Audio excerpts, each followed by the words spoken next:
As the hours tick down to midnight and a possible federal government shutdown, it was a day of dealing and blaming for politicians on both sides of Pennsylvania Avenue. Lisa Desjardins begins our coverage. The day began with a tweet. President Trump writing, Senate Democrats are needed for a short-term spending bill, but, quote, want illegal immigration and weak borders. He then asked, shutdown coming? However, within hours, it was fellow Republican Lindsey Graham who tweeted that he is not going to support the president's one-month deal, calling the situation a fiasco.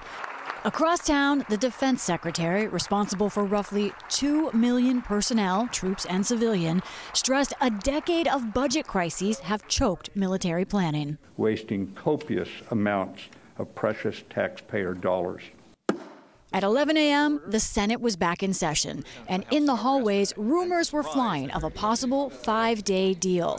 But on the floor, party leaders showed only acrimony. Now that we're 13 hours away from a government shutdown that Democrats would initiate and Democrats would own, the craziness of this seems to be dawning on my friend, the Democratic leader.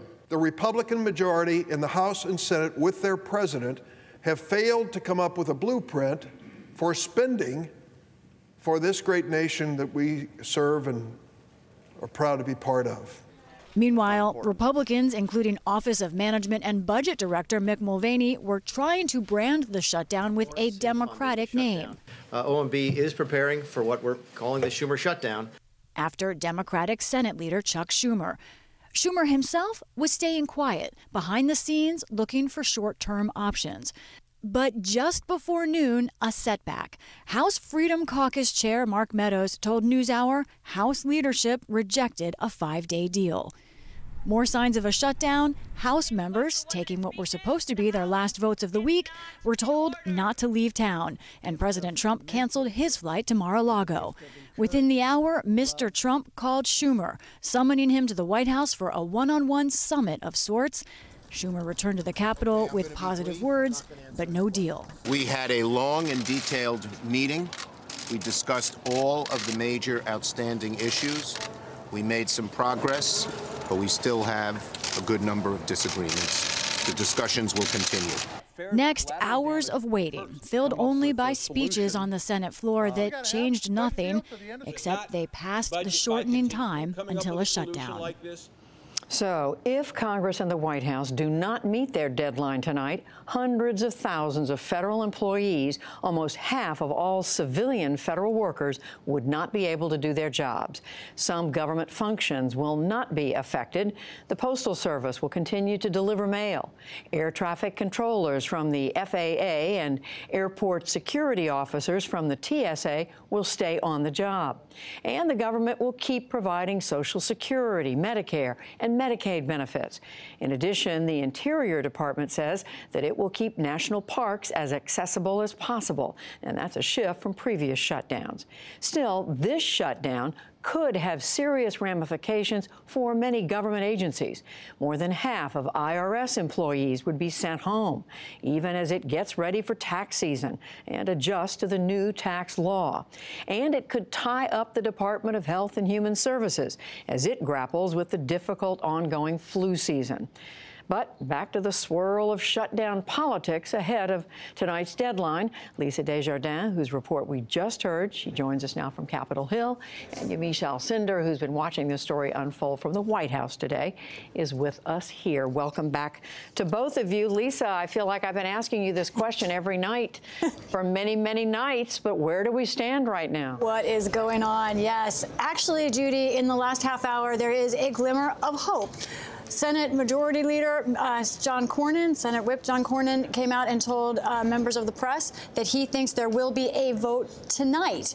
Also, we heard from the OMB director, Mick Mulvaney, that he also thinks there's a potential for a deal tonight, speaking on another network. Now, what this means is that potentially Democrats and Republicans are getting closer to at least having a vote. We don't know if that's going to be a final agreement or not. I emailed with one of my top Democratic sources. They said it's unclear.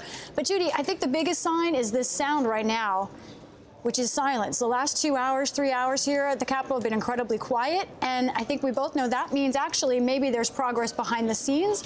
Now, Democrats have asked for a shorter-term CR, 5 days or less. That was rejected, I'm told, by Republicans this morning. Now, Republicans say they'll accept something only 2 weeks or more. Maybe they're negotiating somewhere in between, but I think the next few hours will tell us a lot.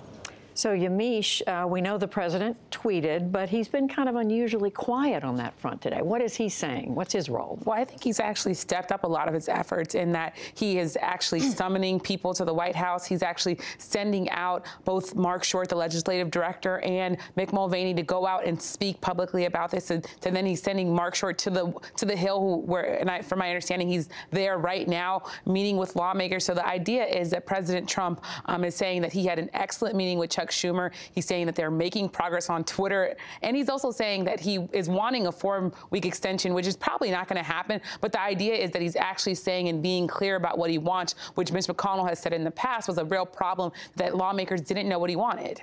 So the 4-week extension is what is in the proposal right now. Lisa, let's talk about the pressure on both sides. What are the Democrats and the Republicans dealing with right now? Right. A shutdown usually happens when either one side believes it's in their favor or both sides do. Right now, I'm speaking to sources outside of the Capitol, sort of lobbyist sources on the left. There are some progressive groups who do believe a shutdown would help negotiations over DACA. But there is a very earnest conversation happening right now on the left over whether they've overplayed that and whether, in fact, the momentum is going the other way.